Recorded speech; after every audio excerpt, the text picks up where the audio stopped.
अखंड भारत कोई सपना नहीं संकल्प है। इस वीडियो को देखने के बाद आपको दो सवालों का जवाब शायद जरूर मिल जाएगा।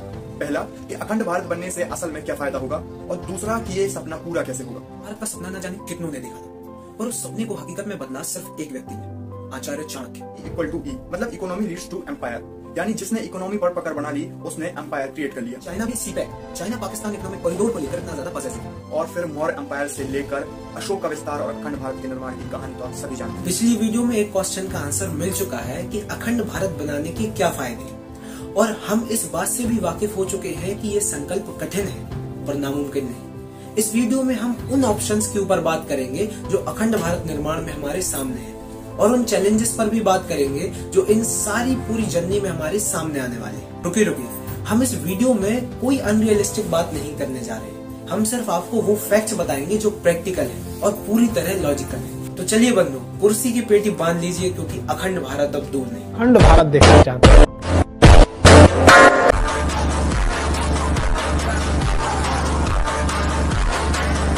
सबसे पहले हमें इमोशंस को दरकिनार करके लॉजिकल ऑप्शन पर फोकस करना हो। अखंड भारत का संकल्प लेते समय कई लोग इमोशंस में बहकर कुछ ज्यादा ही सोचने लगते हैं। शायद हथियार उठाना ही उनके लिए सिर्फ एक ऑप्शन बन जाता है।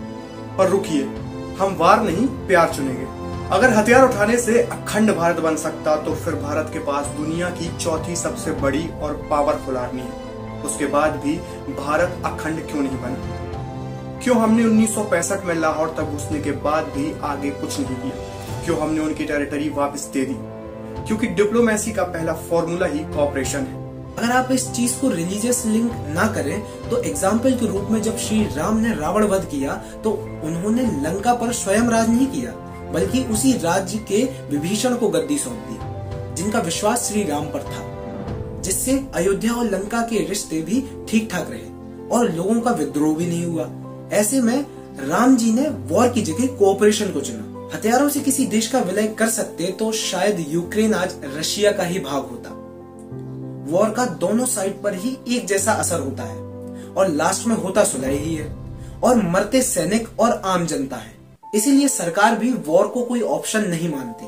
अगर एनालिटिकली इस चीज को देखें तो दोनों देश न्यूक्लियर वेपन होल्ड करते हैं, तो अगर लड़ाई हुई तो तबाही तो फिक्स है। और एजम्पशंस भी यही होते हैं कि एक वॉर एक देश को इकोनॉमिकली 20 साल तक पीछे धकेल देता है, तो ये खतरा तो हम उठा ही नहीं सकते। और दूसरा, पाकिस्तान भी कोई कमजोर देश नहीं। पाकिस्तान ओआईसी में एक इम्पैक्टफुल देश है जिसमें लार्ज ऑयल एक्सपोर्टर्स कंट्रीज शामिल हैं। ऐसे में पाकिस्तान पर हमला मतलब ओआईसी से सीधा पंगा जो हम अफोर्ड नहीं कर सकते। और बांग्लादेश, जिससे हमारे अच्छे रिश्ते हैं, जो हमारे साथ सार्क, बिम्स्टेक, IURA और कॉमनवेल्थ जैसी मल्टीलेटरल ग्रुप्स में इंपॉर्टेंट अलाय है, उस पर हम कैसे दबाव बनाएंगे? इंडिया आज ग्लोबल लीडर बनने जा रहा है, और एक अच्छे लीडर की पहचान होती है कि वो कोऑपरेशन पर ज्यादा ध्यान दे, ना कि फोर्सफुल कमांड पर। तो फिर एक ही ऑप्शन हमारे पास है, प्यार से बातचीत। अब ये डिप्लोमेसी और नेगोशिएशन कैसे होगी ये हम सरकार पर छोड़ देते हैं, क्योंकि वो हमसे ज्यादा अच्छे से जानते हैं। अब बात करते हैं उन कॉन्स्टिट्यूशनल प्रोविजंस पर जिसके चलते हम मर्जर को लीगली सैंक्शन कर सकते हैं, क्योंकि अगर संविधान ही मर्जर को एक्सेप्ट नहीं करेगा तो मर्जर का कोई मतलब भी नहीं। अगर आप ध्यान से कॉन्स्टिट्यूशन के पार्ट 1 के आर्टिकल 1 सब क्लॉज 3 को पढ़ेंगे तो आप पाएंगे कि पूरे आर्टिकल ने इंडिया को 3 कैटेगरीज में बांटा है: स्टेट, यूनियन टेरिटरीज और सबसे रोचक एक्वायर्ड स्टेट, जिन पर हम कब्जा कर सकते हैं या हम में विलय हो गए हैं।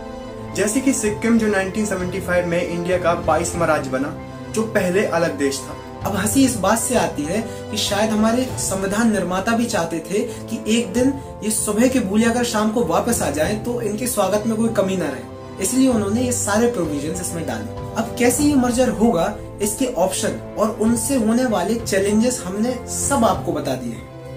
अब फोर्स या कोऑपरेशन, ये आपको डिसाइड करना है।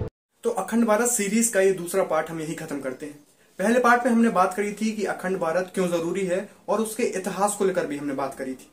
और दूसरे पार्ट में हमने ये जाना कि अखंड भारत बनाते समय हमारे पास क्या क्या ऑप्शन अवेलेबल है, और उन ऑप्शंस में आने वाली कितनी अड़चनें हमारे सामने है। तो अगर आपको हमारा काम अच्छा लगा है तो इस वीडियो को लाइक कीजिए, सब्सक्राइब कीजिए और शेयर कीजिए सभी के बीच में।